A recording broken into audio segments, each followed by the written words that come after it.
Olá a todos, eu sou o Vinícius Angelon e hoje eu vou compartilhar com vocês como eu montei essa galeria de quadros aqui em casa.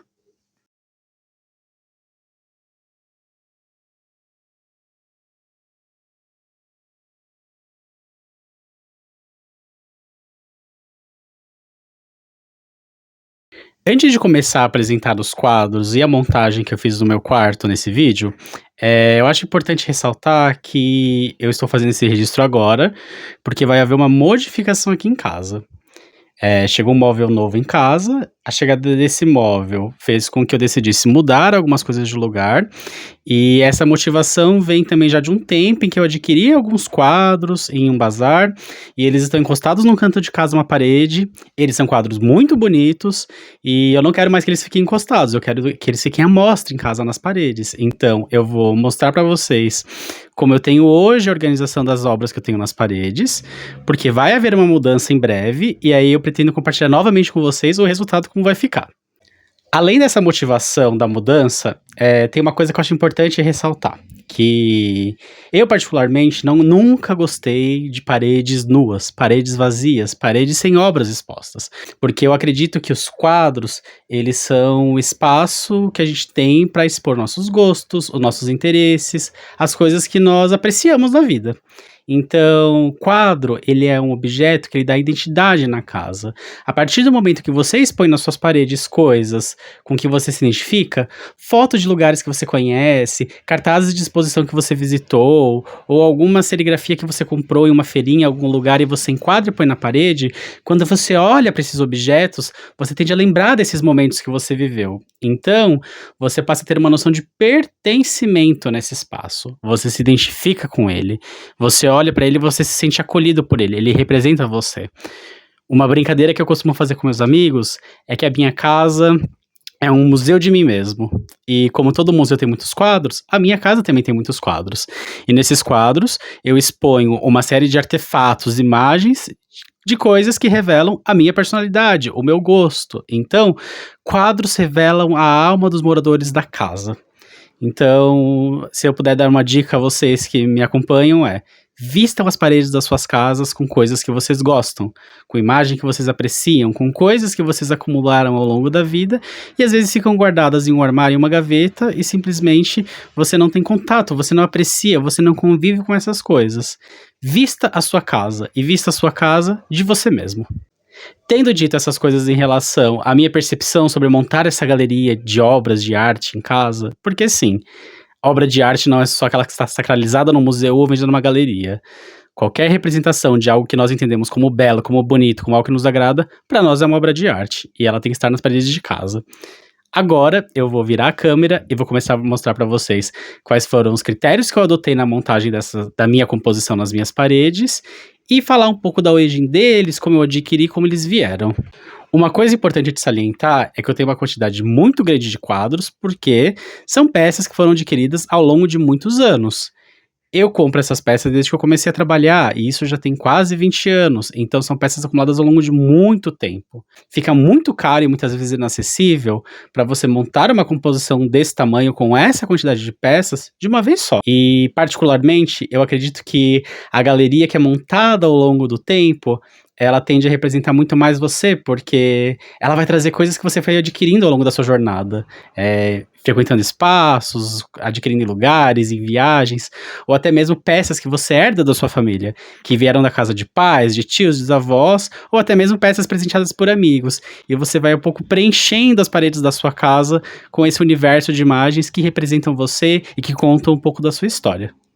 Uma coisa que eu acho importante dizer a respeito da organização que eu pensei aqui para esse espaço é que eu sou uma pessoa mais cartesiana, então eu tendo a gostar mais de alinhamentos horizontais e verticais.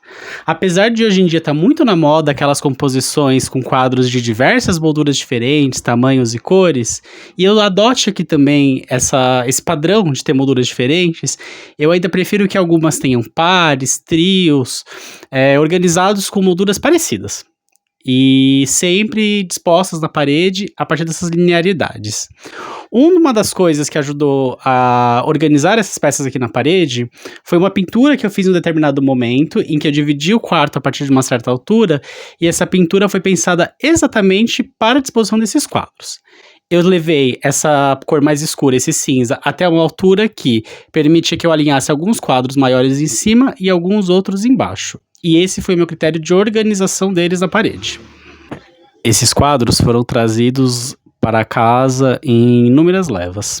Então eu vou começar por essas 5 peças de cima, que são papiros egípcios, que foram trazidos de uma viagem e que a proprietária desses quadros que fez essa viagem emoldurou eles e usava na casa.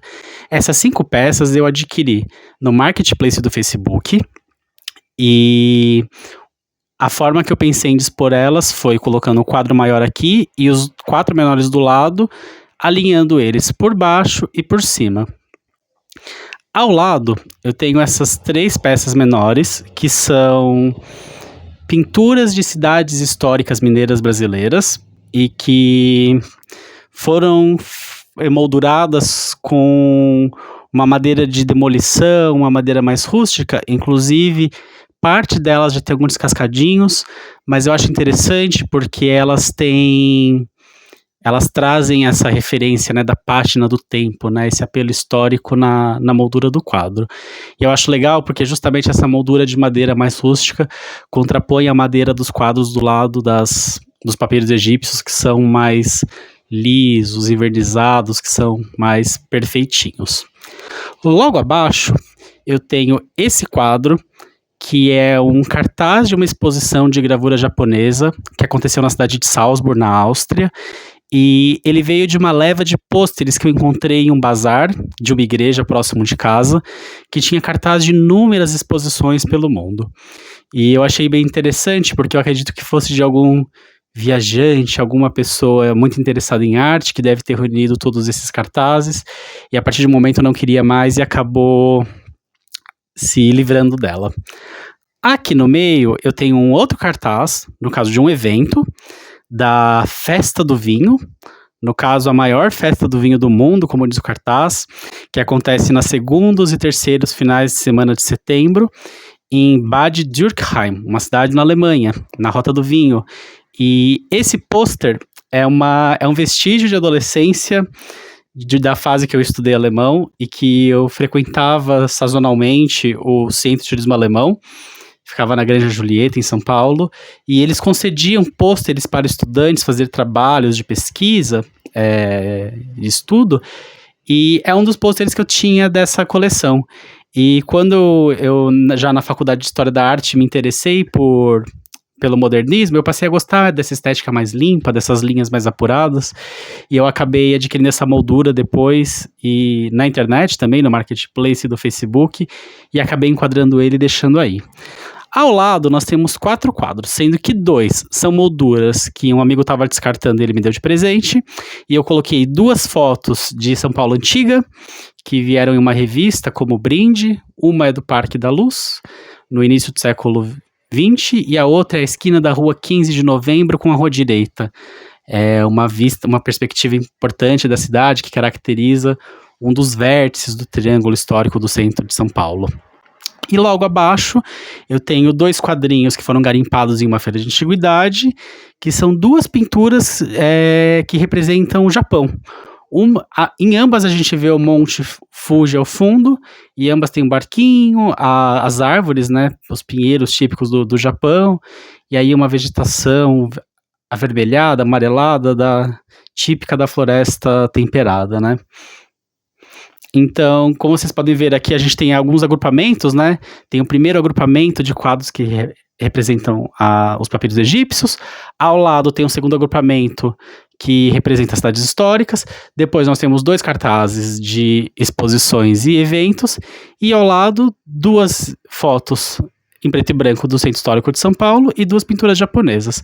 Quando eu digo que a arte ela tem que nos representar, aqui eu dou uma representação clara disso, porque eu, como um historiador da arte, tenho interesse em representações culturais e artísticas do mundo todo. Então aqui eu tenho papiros que representam representações egípcias de quase 2.500 anos atrás, 3.000 anos atrás, da mesma forma que eu tenho pinturas de cidades coloniais do século XVII e XVIII do Brasil, do interior de Minas Gerais. Tem uma representação de arte japonesa, tanto nas pinturas a óleo quanto no cartaz de exposição, e tenho fotografias preto e branco de São Paulo.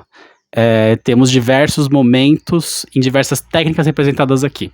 Pintura em papiro, fotografia preta e branca, pintura a óleo e cartazes impressos, no caso, serigrafias. E justamente essa mescla é muito interessante justamente porque ela representa os meus interesses. De toda a história da arte, eu tenho algumas peças de alguns períodos específicos que eu gosto mais.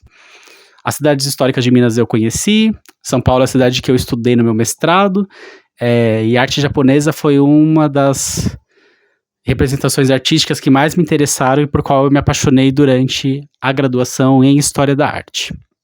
Virando a câmera agora para outra parede, algo que deve estar passando na cabeça de vocês é: nossa, mas quantos quadros em um espaço tão pequeno? E apesar de parecer muito entulhado, o meu quarto é o único ambiente da casa que tem quadros nessa quantidade. Justamente porque eu decidi adotar esse espaço para fazer a minha galeria particular, o museu de mim mesmo. Mas as outras partes da casa têm tantos quadros quanto, porém, mais espalhados. Tem mais espaços de respiro. E embora pareça que ocupa muito espaço, na verdade não. Esse quarto realmente não é tão grande e eles estão em 2 paredes. Lembrando que a outra é a parede da porta-balcão que dá no terraço, então ela tem cortina de fora a fora, uma cortina branca, então ela é neutra, né? A gente percebe a ponta da cortina aqui na imagem. E o outro lado é o guarda-roupa, que também é um fundo liso. Então eu tenho 2 paredes que são fundos lisos, porque é um guarda-roupa que toma praticamente a parede inteira, e do outro lado uma cortina que toma a parede inteira, e ambos são muito neutros. Então tenho 2 paredes que estão completas de peças, e do outro lado tenho 2 paredes mais neutras, para dar um equilíbrio no espaço. Mas, fazendo esse adendo, vamos voltar agora à apresentação das peças. Nessa parede eu tenho uma fotografia preta e branca da cidade de Nova York e do outro lado uma fotografia preta e branca do Pão de Açúcar no Rio de Janeiro. Abaixo eu tenho uma fotografia preta e branca do Grand Terminal em Nova York e depois eu tenho um quadro com brasões de cidades de um cantão suíço e abaixo um mapa náutico do século XVI e ao lado um mapa das Antilhas do século XVII. Os 2 quadros de cima com as molduras parecidas, embora eles estejam um em cada ponta, são quadros que foram comprados no supermercado perto de casa, em uma promoção. Eles não têm nem vidros, né, no caso. A fotografia de Nova York e a fotografia do Pão de Açúcar. Eles são apenas impressões em um fundo de Ocatex com moldura. E eles são muito neutros, muito bonitos, gosto muito das fotos. A foto de Nova York mostra boa parte dos prédios Art Deco, ainda da década de 30 e 40, né, que é um período arquitetônico que eu gosto bastante. E o do Pão de Açúcar é uma foto clássica do Morro do Pão de Açúcar, de fato, né, pela Bahia, visto do Botafogo.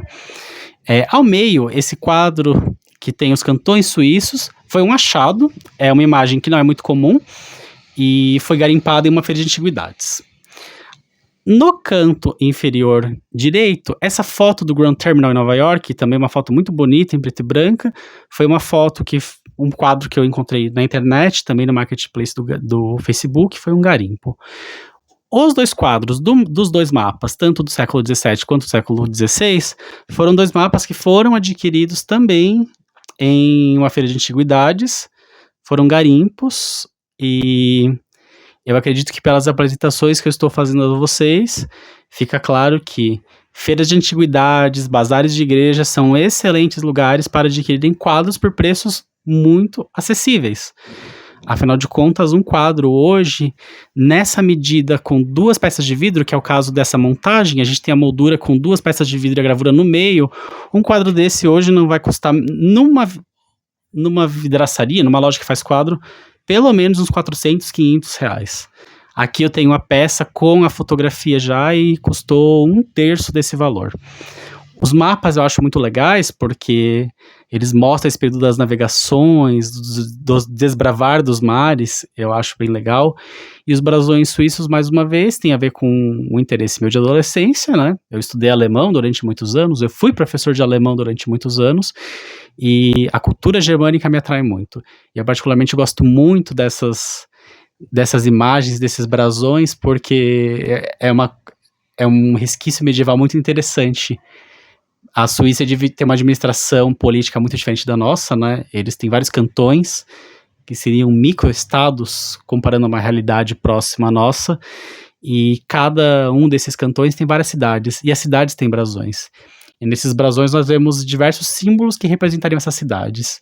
Sejam árvores típicas do lugar, sejam armas do período medieval, brasões, animais transformados em símbolos heráldicos de família, guerreiros, as chaves da cidade, né? Representando um momento em que as cidades eram muradas, fortificadas, atrás de muralhas, e eu acho que é algo muito interessante. A Carta Marina de 1516 é uma representação feita por Carlos Sanz, para a coroa espanhola, e eu acho fantástico porque o mapa da América, ele representa ainda muito questionavelmente a costa americana, mas ainda não se tinha uma noção de como era realmente o continente americano que ainda estava sendo desbravado, né? E ele era um mapa feito para navegações, então ele tem rotas apresentadas nele, ele tem pequenos textos em caixas descrevendo lugares, mas ainda retratando muito o que era o imaginário da Europa sobre a América. Eu acho que para qualquer amante de história, essa história é fantástica.